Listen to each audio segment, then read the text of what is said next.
चलिए बेटा, अब बात करते हैं हम एसेट्स की। बेटा एसेट होती क्या है, सबसे पहले आप ये समझिए, आपने ये सुना होगा कि भाई मेरे पापा के पास इतनी प्रॉपर्टी है या मेरे चाचा के पास इतनी प्रॉपर्टी है। बेटा वही प्रॉपर्टी अकाउंटिंग में क्या कहलाती है, एसेट्स। उसी प्रॉपर्टी को क्या कहते हैं, एसेट्स कहते हैं अकाउंट्स में। ठीक है बेटा, आया समझ में। जो प्रॉपर्टी है यानी कि जो आपकी संपत्ति है वही क्या कहलाती है, assets. These are the economic resources, क्या होती है, इकोनॉमिक रिसोर्सेज। ठीक है, ऑफ एन इंडिविजुअल और that can be useful express, जिन्हें मैं मनी की टर्म्स में क्या कर सकता हूं, एक्सप्रेस कर सकता हूं, जिन्हें मैं मनी की टर्म्स में लिख सकता हूं, उन्हें क्या कहा जाता है, एसेट कहा जाता है। वो इकोनॉमिक रिसोर्सेज जो बिजनेस को बेनिफिट देती है, जो बिजनेस को प्रॉफिट अर्न करने में मदद करती है, बिजनेस। ठीक है, उन्हें क्या कहा जाता है बेटा, एसेट्स कहा जाता है। आया समझ में। टाइप्स ऑफ एसेट बेटा दो तरीके के होते हैं, तीन तरीके की होती हैं, current asset, non current asset और फिक्टिशियस एसेट। ठीक है बेटा, करंट एसेट। बेटा करंट एसेट क्या होती है, जिन्हें मैं कैश में कन्वर्ट कर सकता हूं बहुत जल्दी। ठीक है, जिन्हें मैं those asset which are converted into cash within a short period of time, जिन्हें मैं बहुत कम समय में कैश में कन्वर्ट कर सकता हूं। जैसे बेटा मेरा डेटर्स, सर डेटर्स क्या होते हैं बेटा, जिन्हें आप माल उधार बेचा, मैंने राम को माल उधार बेचा, उससे मैं 2 महीने के अंदर 3 महीने के अंदर क्या कर लूंगा, उस कैश को ले लूंगा जो मैंने माल उसे उधार बेचा। बेटा इन्वेंट्री, इन्वेंट्री क्या होती है सर, जो मेरे पास स्टॉक रखा हुआ है, अनसोल्ड गुड रखा हुआ है, उसे मैं बेच के क्या कर सकता हूं बेटा, कैश मेरा मिल जाएगा। ठीक है, इसके साथ में बेटा प्रीपेड एक्सपेंसेस, क्या हो गया बेटा, प्रीपेड एक्सपेंसेस। ठीक है, अब बात आती है बेटा, ध्यान रखिएगा, अगर मैंने, चलिए पहले इसे समझिए, नॉन करंट एसेट। बेटा नॉन करंट एसेट कौन सी होती है, वो एसेट जिन्हें मैं रीसेल पर्पस के उद्देश्य से नहीं खरीदता, या वो एसेट जो क्या करती है, प्रोड्यूस गुड्स, गुड्स के प्रोडक्शन करती है। ठीक है, या सर्विस प्रोवाइड कराती है। ठीक है, it refer which are purchase in the business with a view to produce goods. बेटा मैंने क्या खरीदा, एक मशीनरी खरीदी है। ठीक है, उससे क्या होगी बेटा, उससे मेरा गुड्स प्रोड्यूस होगा। ठीक है, तो वो मशीनरी क्या कहलाएगी, नॉन करंट एसेट कहलाएगी। या ये मान लीजिए, they are not purchase for the purpose of resale, वो एसेट जिन्हें मैं रीसेल पर्पस के उद्देश्य से नहीं खरीदता, दोबारा बेचने के उद्देश्य से नहीं खरीदता, वो क्या कहलाती है, मेरी नॉन करंट एसेट। बेटा बाइक खरीदी मैंने, क्या कहलाएगी, मेरी फिक्स एसेट कहलाएगी। लेकिन वही बाइक अगर मैंने खरीदी, ठीक है, किस पर्पस के लिए, कि भाई आज मैंने खरीदी है, कल को मैं उसे दोबारा बेच दूंगा, ठीक है, तो वो क्या कहलाएगी, करंट एसेट कहलाएगी।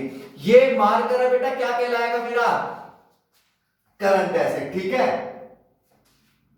आया समझ में या नहीं आया, हाँ सर आ गया। अब देखिए बेटा, ये भी दो टाइप्स की होती है, टेंजेबल और इनटेंजेबल। टेंजेबल क्या होती है बेटा, वो एसेट जिनकी क्या होती है, विच हैव फिजिकल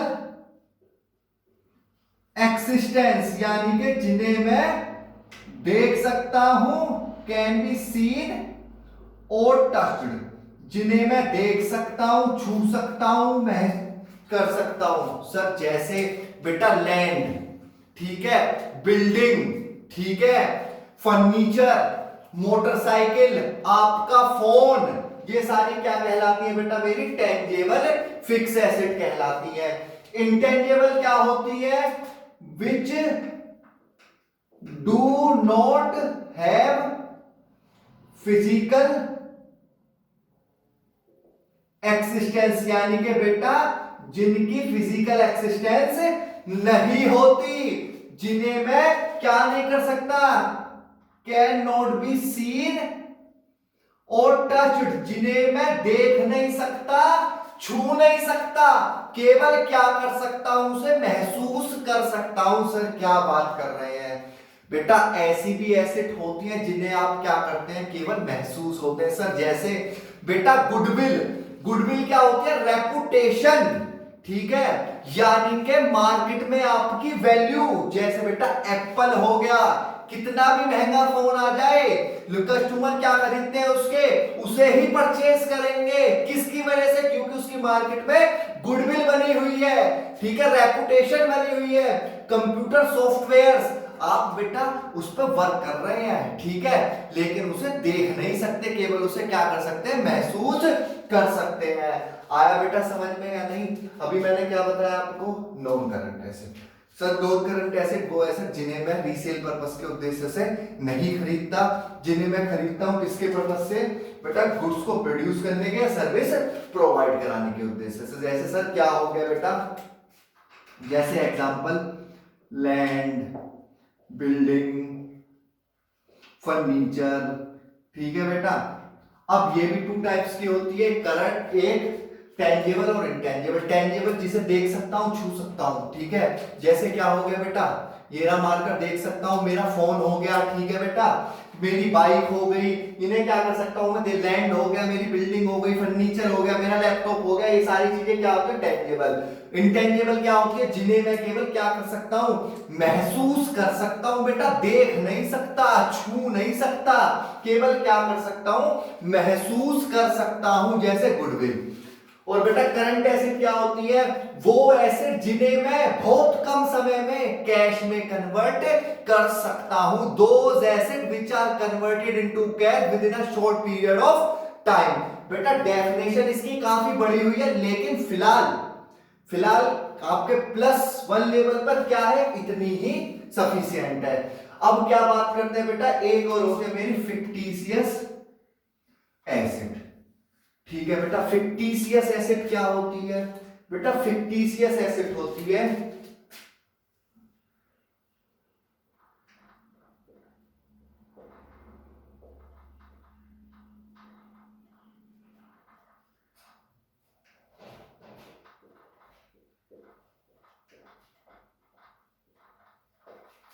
सबसे पहले बेटा ये क्या होते हैं, दीज आर दी लॉसेस। क्या है बेटा, ये मेरे लॉस है। लॉस का मतलब क्या है, ये मेरे नुकसान है, ठीक है, which should be written off, जिन्हें मैं क्या करता हूं, खत्म करता हूं, over a period of time, जिन्हें मैं क्या करता हूं, धीरे धीरे खत्म करता हूं। सर जैसे जैसे बेटा मैंने एक्सपेंडिचर करा, मैंने खर्चा करा एडवर्टीजमेंट पे, वो एडवर्टीजमेंट मुझे कितने साल का फायदा देगा, 5 साल का, ठीक है। सपोज करिए मैंने 50,000 रुपए खर्च किए बेटा किस पे, एडवर्टाइजमेंट पे, ठीक है, ये मुझे कितने ईयर का बेनिफिट देगा बेटा, 5 ईयर का बेनिफिट देगा।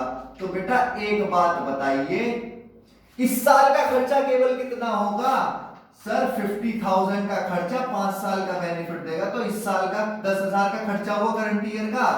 तो बेटा अब 50 में से 10 साल तो इस साल के लिए खर्च करे थे, बाकी कितने बचे, सर 40 बचे मेरे रिमेनिंग, वो क्या कहलाती है बेटा, आपके फिक्स्ड फिक्टिशियस एसेट, यानी कि वो नुकसान जिन्हें मैं एक साथ खत्म ना करके क्या करता हूं, धीरे धीरे खत्म करता हूं, क्योंकि मुझे उनसे बेनिफिट क्या मिलेगा, लंबे समय तक मिलेगा। आया बेटा समझ में या नहीं आया? सर फिक्टिशियस एसेट एक बात और बता दीजिए बेटा, फिक्टिशियस एसेट वो नुकसान, वो खर्च, लॉस जिन्हें मैं एक साथ खत्म ना करके धीरे धीरे खत्म करता हूं, उसे क्या कहा जाता है बेटा, फिक्टिशियस एसेट। ये ना तो टेंजेबल एसेट होती है और ना ही मेरी इंटेंजेबल एसेट होती है। आया बेटा समझ में पूरा चार्ट? हाँ सर हाँ, हमें आ गया बेटा। एक बार पढ़िएगा, उसके बाद अगर कोई आपको डाउट आता है तो मुझसे पूछिएगा।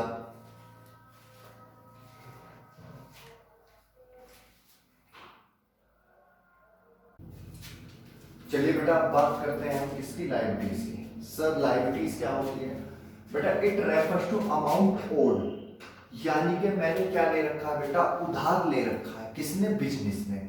जो बिजनेस को क्या करनी है, पे करनी है। लायबिलिटीज का सीधा सीधा मतलब ये होता है बेटा बिजनेस की उधारी, ठीक है, जो बिजनेस ने उधार ले रखा है, ठीक है बेटा, आया समझ में। अब बेटा ये दो तरीके की होती है, क्या क्या, एक तो मेरी इंटरनल लायबिलिटी, इंटरनल लायबिलिटी,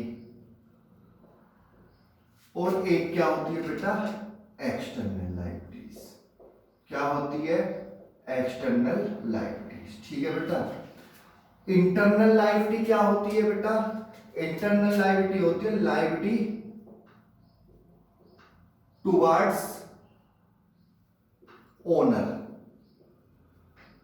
जैसे बेटा कैपिटल, ठीक है बेटा। लायबिलिटी ओनर की यानी कि मालिक की लायबिलिटी। मैंने आपको बताया था कि बिजनेस और बिजनेसमैन दोनों अलग अलग है। हाँ सर, आपने पिछली क्लास में बताया था, अभी बताया था मैंने आपको कि बिजनेस और बिजनेसमैन दोनों अलग होते हैं, ठीक है। बिजनेस और बिजनेसमैन दोनों अलग होते हैं, यानी कि business is separate from businessman. Business और बिजनेसमैन दोनों क्या होते हैं? अलग होते हैं, ठीक है बेटा। क्यों होते हैं ये भी मैंने आपको बताया था कि एक हमारा प्रिंसिपल है, क्या? बिजनेस एंटिटी प्रिंसिपल, ठीक है, जो क्या कहता है बिजनेस और बिजनेसमैन दोनों अलग है, ठीक है। आया समझ में। इंटरनल लायबिलिटी क्या होती है? जो मालिक की लायबिलिटी है।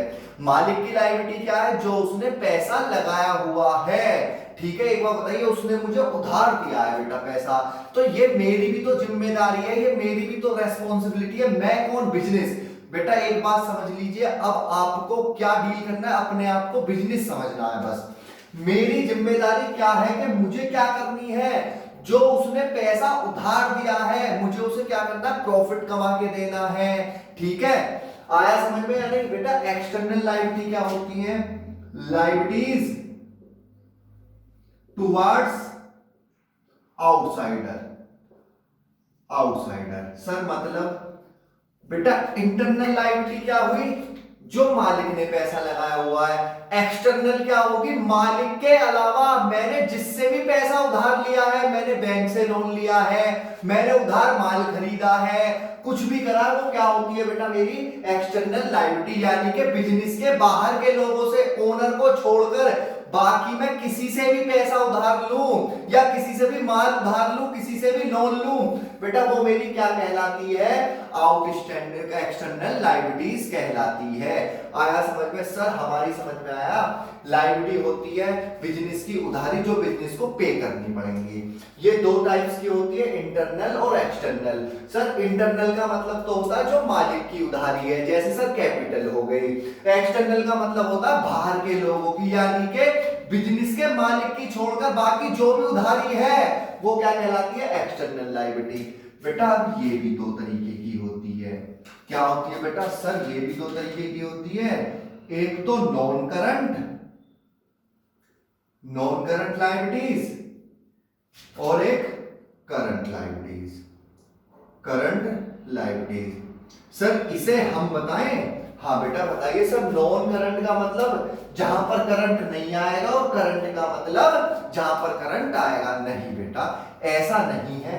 नॉन करंट लायबिलिटी तो वो होती है, those liabilities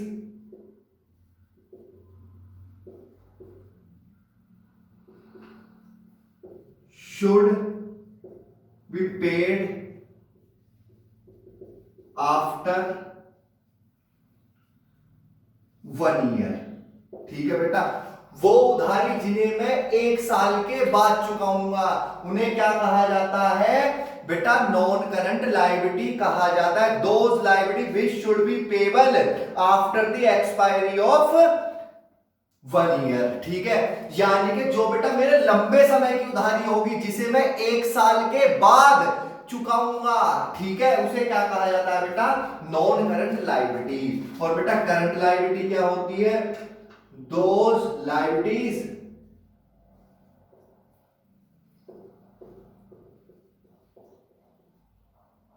should be payable with in 12 month, उधारी जिले में कितने दिन के अंदर अंदर, 12 महीने के अंदर अंदर पेड करूंगा। उन्हें क्या कहा जाता है, उन्हें कहा जाता है मेरी क्या, करंट लायबिलिटीज। आया बेटा समझ में या नहीं आया? सर हमारी समझ में आया। लायबिलिटी दो तरीके की होती है, इंटरनल और एक्सटर्नल। इंटरनल का मतलब जो ओनर ने दी है, जो ओनर का पैसा लगा हुआ है। आउटसाइडर का मतलब, एक्सटर्नल का मतलब होता है जो हमारी आउटसाइडर की लायबिलिटी है। ये दो तरीके की होती है सर, नॉन करंट और करंट। नॉन करंट का मतलब होता है जिसे मैं 1 साल के बाद पेमेंट करूंगा, जिसका वो तो क्या कहलाएगी मेरी, नॉन करंट लायबिलिटी। और करंट लायबिलिटी क्या कहलाती है, जिसे मैं 1 साल के अंदर अंदर we should be paid within 1 year, जिसे मैं 1 साल के अंदर अंदर क्या कर दूंगा बेटा, पेड कर दूंगा, वो क्या कहलाएगी, करंट लायबिलिटी। बेटा नॉन करंट लायबिलिटी के उदाहरण होते हैं क्या, बैंक लोन, ठीक है। करंट लायबिलिटी के क्या क्या होंगे सर, आप बताएंगे बेटा, क्रेडिटर्स, ठीक है। आउट क्या होते हैं बेटा, चलिए मैं एग्जांपल आपको बताता हूं, अभी देखिएगा बेटा,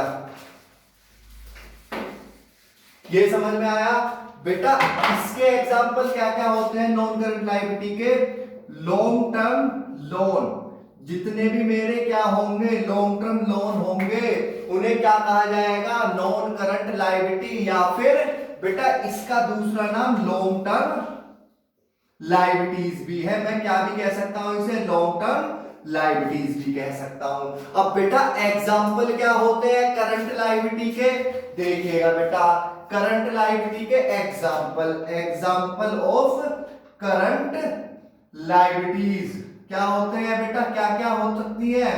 सबसे पहले बेटा क्या है, क्रेडिटर। सर ये क्या होता है बेटा, फिलहाल आप इतना समझ लीजिए, जिनसे मैं उधार माल खरीदता हूं उन्हें क्या कहता हूं, क्रेडिटर्स कहता हूं।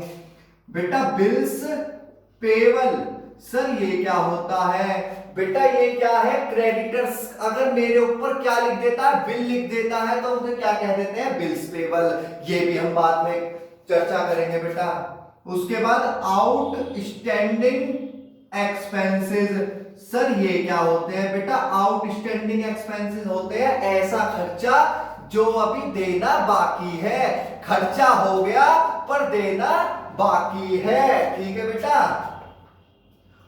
अनएक्रूड इनकम, सर ये क्या होती है, अनएक्रूड इनकम का मतलब है बेटा मैंने एडवांस में कमा लिया, मुझे एडवांस में पैसा मिल गया, किसी चीज का काम अभी करा नहीं है पर मुझे पैसा मिल गया, उसे क्या कहा जाता है बेटा, अनएक्रूड इनकम, ठीक है।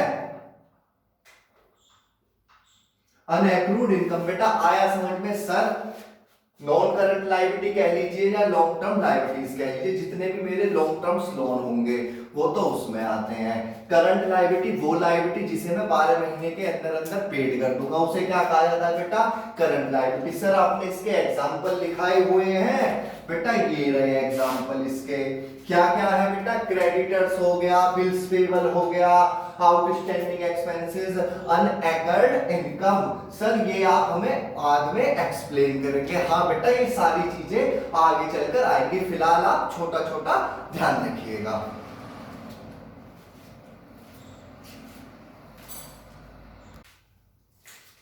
चलिए बेटा अब हम बात करते हैं किसकी, रिसिप्ट की। बेटा ये रिसिप्ट होती क्या है, सबसे पहले तो हम ये चीज देखेंगे, अमाउंट रिसीव या रिसीवेबल। बेटा पैसा मिल गया या मिलेगा, सबसे पहले ये समझिएगा, अमाउंट रिसीव मिल गया या मिलेगा, यानी कि क्या है, कैश ट्रांजैक्शन है, क्या है, क्रेडिट ट्रांजैक्शन है, ठीक है बेटा। फ्रॉम सेलिंग ऑफ एसेट, मैं क्या कर रहा हूं, अपनी एसेट बेच रहा हूं, एसेट हम पढ़ चुके हैं पहले, या फिर मैं अपना क्या बेच रहा हूं, गुड्स, यानी कि जो मैं माल प्रोड्यूस करता हूं, या मैं अपनी क्या कर रहा हूं, सर्विसेज बेच रहा हूं, ठीक है। जैसे सपोज करिए बेटा एक लॉयर है, वो क्या दे रहा है, अपनी सर्विस दे रहा है किसी को, तो उसके बदले उसे क्या मिलेगा, अमाउंट रिसीव होगा, या तो कैश में मिल जाएगा या फिर कुछ टाइम बाद मिलेगा, यानी कि अमाउंट रिसीव और रिसीवेबल, मुझे पैसा मिल गया या फिर मिलेगा किस चीज से, या तो मैं अपनी एसेट बेच रहा हूं, या मैं अपना गुड्स बेच रहा हूं जो मैं प्रोड्यूस कर रहा हूं, या मैं अपनी सर्विस रेंडर कर रहा हूं। ठीक है बेटा। टाइप्स ऑफ रिसिप्ट, बेटा रिसिप्ट टू टाइप्स की होती है। एक तो क्या होती है बेटा मेरी कैपिटल रिसिप्ट, क्या होती है बेटा कैपिटल, और दूसरी क्या होती है मेरी रिवेन्यू रिसिप्ट। ठीक है बेटा, आया समझ में? रिसिप्ट आया समझ में सर? आ गया। जो हमें पैसा क्या हो रहा, मिल गया या फिर मिलेगा, उसे क्या कहा जाता है बेटा? रिसिप्ट कहा जाता है। दो तरीके की होती है, कैपिटल और रिवेन्यू। अब देखिए कैपिटल क्या होती है, the amount received by the business entity from proprietor. बेटा या तो पैसा बिजनेस को किससे मिल रहा है? अपने मालिक से। किसके रूप में? बाय वे ऑफ कैपिटल, यानी के कैपिटल के रूप में जो उसे अपने मालिक से पैसा मिल रहा है। ठीक है। Money receive by issue of shares. बेटा कंपनी होती है, कंपनी क्या करती है? अपने शेयर्स को क्या करती है? बेचती है। उस बेचने से जो पैसा मिला या मिलेगा क्या कहलाएगी? कैपिटल रिसिप्ट कहलाएगी। समझ में आया बेटा? दोबारा देख लीजिए, जो बिजनेसमैन ने पैसा लगाया, ठीक है, जो शेयर बेचने से पैसा मिला वो क्या कहलाती है? कैपिटल रिसिप्ट कहलाती है। या फिर अमाउंट रिसीव और receive by sale of fix asset. बेटा अगर मैं अपनी फिक्स एसेट को बेच दूंगा तो उनसे जो मुझे पैसा मिलेगा, ठीक है, उसे क्या कहा जाएगा? Capital receipt. मेरे पास एक मशीन थी, पुरानी हो गई, ठीक है बेटा, मशीन थी पुरानी हो गई मेरी, तो मैंने क्या करा? उसे सेल कर दिया, तो उससे जो पैसा मिलेगा उसे क्या कहलाएगी? वो कैपिटल रिसिप्ट। बेटा ये मेरी रिकरिंग नेचर की नहीं होती, ये क्या होती है? नॉन रिकरिंग नेचर की। किस चीज की होती है बेटा? Non recurring nature. Non recurring nature का मतलब होता है ये मेरी रोजमर्रा की एक्टिविटी नहीं है। मैं अपनी मशीन रोज नहीं बेचूंगा, जब वो क्या हो गई? बेकार हो गई, मैंने क्या कर दिया? उसे सेल कर दिया, तो उसे बेचने से क्या जो मुझे पैसा मिला वो क्या कहलाएगी? Capital receipt. या बेटा जो बिजनेसमैन बिजनेस में पैसा लगाता है, ठीक है, कैपिटल, रोज रोज पैसा नहीं लगाएगा, तो उसे क्या कहा जाएगा? Capital receipt. अब किसकी बात आती है बेटा? Revenue receipt. ये किस नेचर की है? नॉन रिकरिंग नेचर की। ये क्या है मेरी? रिकरिंग नेचर की। रिकरिंग नेचर का मतलब क्या है? रोजमर्रा की एक्टिविटी। मुझे रोज जो रिसीव हो रहा है, जो मुझे अमाउंट रिसीव हो रही है एक रेगुलर इंटरवल पर, अमाउंट रिसीव और receivable by the business and on recurring regular basis from the operation, जो मैं अपना बिजनेस चला रहा हूं। जैसे बेटा example, cash receive from sale of goods. मुझे क्या हो रहा है? गुड्स बेचने से जो मुझे क्या हो रहा है? पैसा मिल रहा है। बेटा मेरा क्या है? किराना की दुकान है। क्या है? चुन्ना लाल की क्या है बेटा? किराना शॉप है, ठीक है, ऐसे समझिए, चुन्ना लाल की क्या है? किराना शॉप है। अगर ये क्या कर रहा है बेटा? शुगर बेच रहा है, शुगर सेल कर रहा है, तो बेटा एक बात बताइए, ये उसे क्या कर रहा है? रेगुलर बेसिस पे चीनी बेच रहा होगा या नहीं होगा? हाँ सर, तो ये क्या कहलाएगी? Revenue receipt. लेकिन अगर चुन्नू लाल क्या कर देता है? अपना फर्नीचर सेल कर देता है, ठीक है बेटा, क्या कर देता है? फर्नीचर सेल कर देता है। क्या सोच रहा है? भाई ये फर्नीचर पुराना हो गया, ठीक है, तो उसे क्या कहा जाएगा? Capital receipt. आया समझ में? जो रेगुलर बेसिस की एक्टिविटी है, जिस काम में वो इन्वॉल्व है, वो तो क्या कहलाएगी? मेरी रिवेन्यू रिसिप्ट। और जो बेटा नॉन रिकरिंग की होती है, जैसे अमाउंट कैपिटल आ गई, या बेटा मैंने फिक्स एसेट बेच रहा हूं, ठीक है, वो मैंने बेच दी, तो वो क्या कहलाएगी? मेरी कैपिटल रिसिप्ट कहलाएगी। क्लियर बेटा जी? चलिए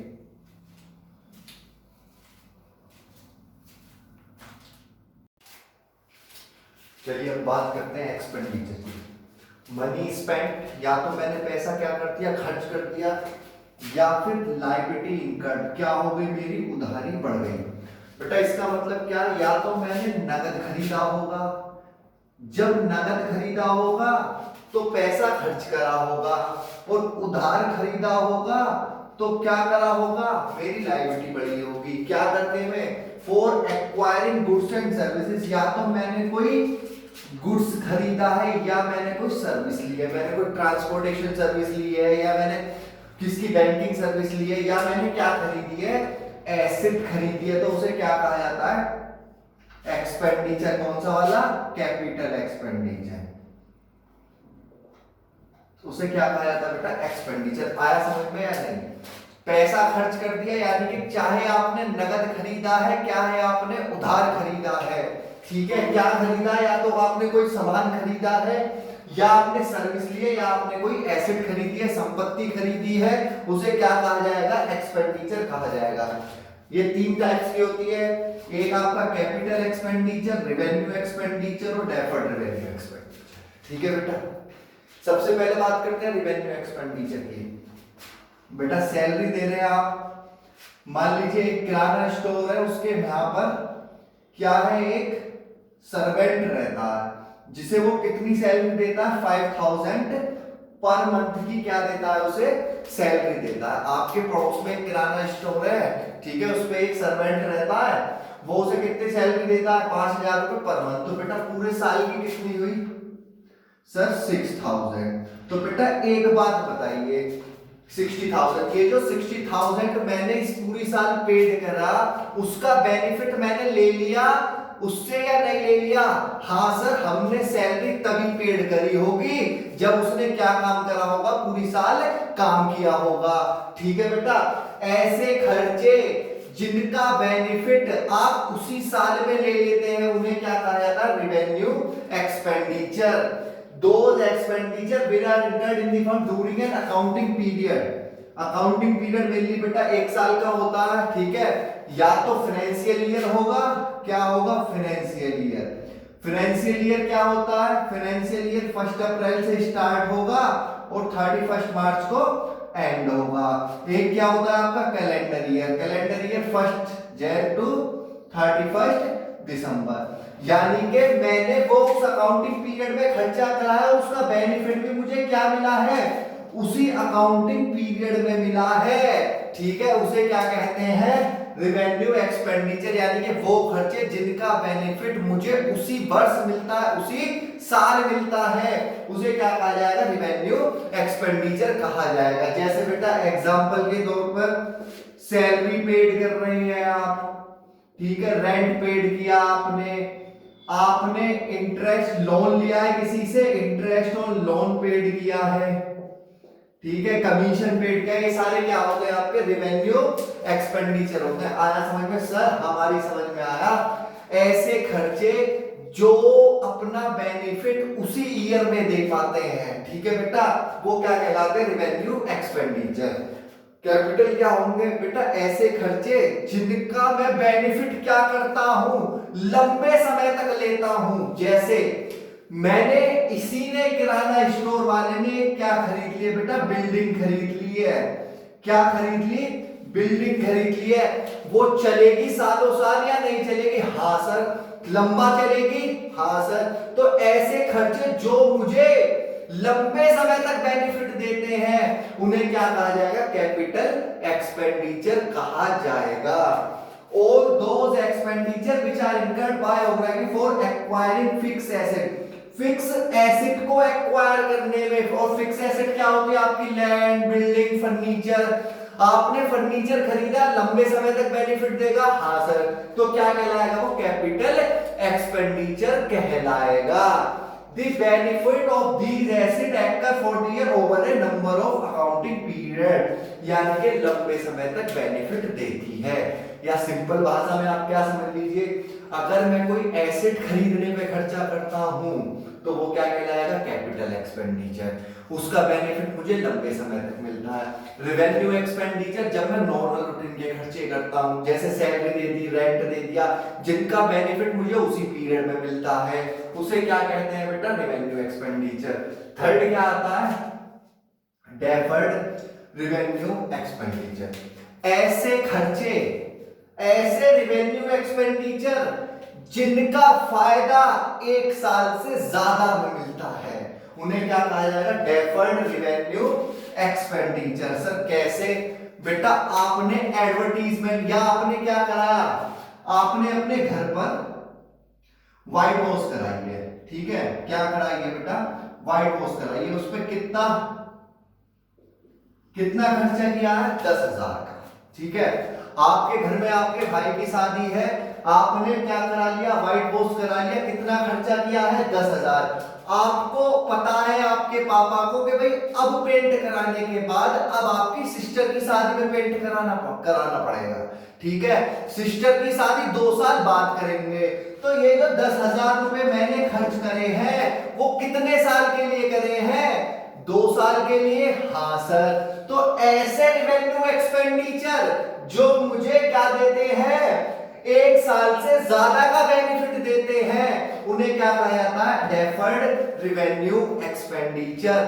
सबसे अच्छा एग्जांपल यही है बेटा, मैंने क्या करा, दुकान खोली इन्होंने किराना स्टोर की और एडवर्टीजमेंट कराया, क्या कराने हैं, एडवर्टीजमेंट, ठीक है, एडवर्टीजमेंट कराने में इन्होंने 10,000 रुपए खर्च करे। अब इन्हें पता है कि इस एडवर्टीजमेंट का फायदा मुझे अगले 4 साल तक मिलेगा, यानी कि 4 साल तक मुझे एडवर्टीजमेंट करवाने की आवश्यकता नहीं है। तो बेटा ये 10,000 का खर्चा 1 साल के लिए हुआ है या 4 साल के लिए, सर ये फायदा देगा 4 साल का, तो कितने साल के लिए हो, 4 साल के लिए, तो उसे क्या कहा जाता है बेटा, deferred revenue expenditure. Clear? Capital expenditure क्या होते हैं, जो बेनिफिट लंबे समय तक देते हैं, या मैं अगर फिक्स एसेट को खरीदने पर जो खर्चा करूंगा वो कैपिटल एक्सपेंडिचर कहलाएगा। रिवेन्यू एक्सपेंडिचर क्या कहलाते हैं, जो मुझे उसी साल में बेनिफिट देते हैं जिस साल में उन्हें खर्च करता हूं, जैसे आपकी सैलरी। और डेफर्ड रिवेन्यू एक्सपेंडिचर वो रिवेन्यू एक्सपेंडिचर जो मुझे 1 साल से ज्यादा का बेनिफिट देते हैं, ठीक है।